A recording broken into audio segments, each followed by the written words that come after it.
A ver, si pensamos en los templos de Japón, ¿qué nos viene a la mente? Pues seguro que puertas Tori, jardines Zen, lo típico. Pero, ¿y si dijéramos que algunos de los dioses que se veneran allí no son de Japón? Ni siquiera de China, ¿eh? Vienen de la lejanísima India.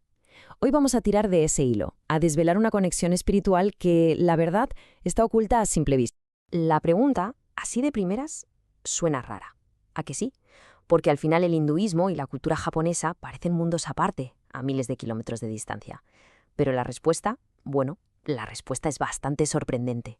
Y es que la respuesta no es solo que sí que están presentes, sino que además forman parte de una especie de club de deidades que es increíblemente popular en todo el país. Hay que quedarse con esta idea del club, porque es la clave de todo el asunto. Empezamos. Primera parte. Una conexión sorprendente. Para entender de verdad cómo es que los dioses hindúes llegaron a Japón, primero tenemos que fijarnos en una paradoja, una bastante curiosa, que está en el mismísimo corazón de la cultura japonesa. Y es que, a pesar de esta influencia tan visible que vamos a ir descubriendo, el hinduismo como religión, la que se practica en Japón, es una minoría diminuta. Hablamos de menos del 1% de la población.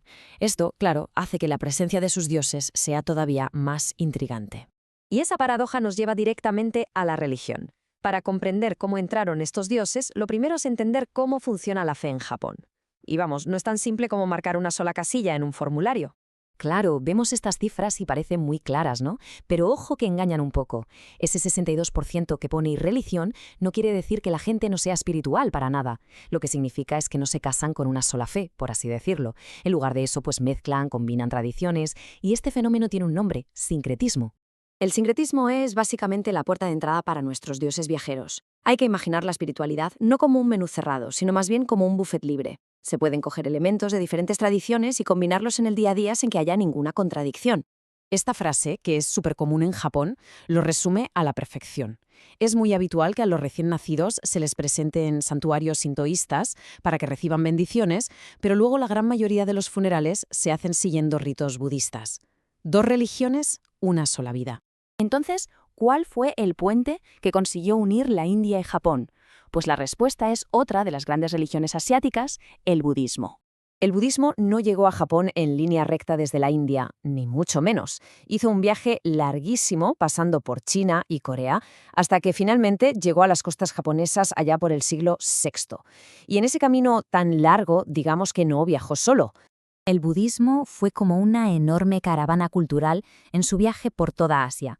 No solo transportaba sus propias enseñanzas, sino que por el camino fue recogiendo pasajeros, deidades locales, deidades hindúes, que se acabaron integrando en su panteón, a menudo como una especie de protectores de la fe. Y con todo esto llegamos al meollo de la cuestión. Vamos a ver ahora algunos ejemplos muy claros de esta transformación cultural, que es fascinante. ¿Nos acordamos del club popular del principio? Pues aquí lo tenemos. Son los Shichifukujin, los 7 dioses de la fortuna, un grupo de deidades súper populares en todo Japón, y resulta que entre ellos se esconden varios con origen hindú. El primer ejemplo es clarísimo. Benzaiten, que es la única diosa femenina del grupo, y en Japón se la venera como patrona de la música, del arte, de la sabiduría, es una adaptación directa de Sarasvati, la diosa hindú del conocimiento y de las artes. El vínculo aquí es innegable.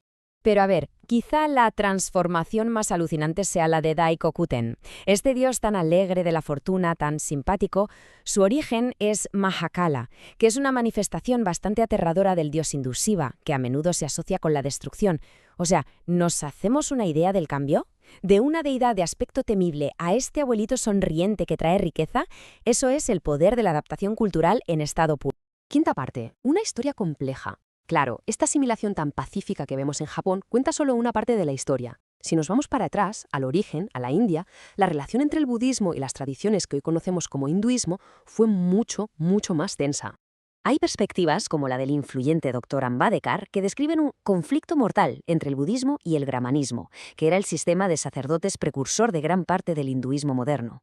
Esto, claro, sugiere que había una rivalidad muy profunda, no una simple mezcla amistosa. Para tener una imagen completa, hay que ver todas las caras del debate. Hay quien ve el budismo no como un rival, sino como una reforma, como un rechazo a los rituales védicos de aquella época. Otros sugieren que las historias de conflicto se exageraron con el tiempo, e incluso hay quien defiende que la apropiación fue al revés, que figuras tan populares como el dios Ganés podrían tener en realidad orígenes budistas.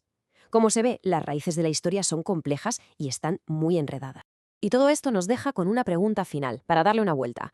¿Qué es lo que define a una deidad? ¿Su origen o lo que significa hoy para quienes la veneran? Esta conexión entre Japón y la India lo que nos demuestra es que la cultura y la fe son fluidas, son capaces de viajar, de transformarse y de encontrar nuevos significados a lo largo de los siglos.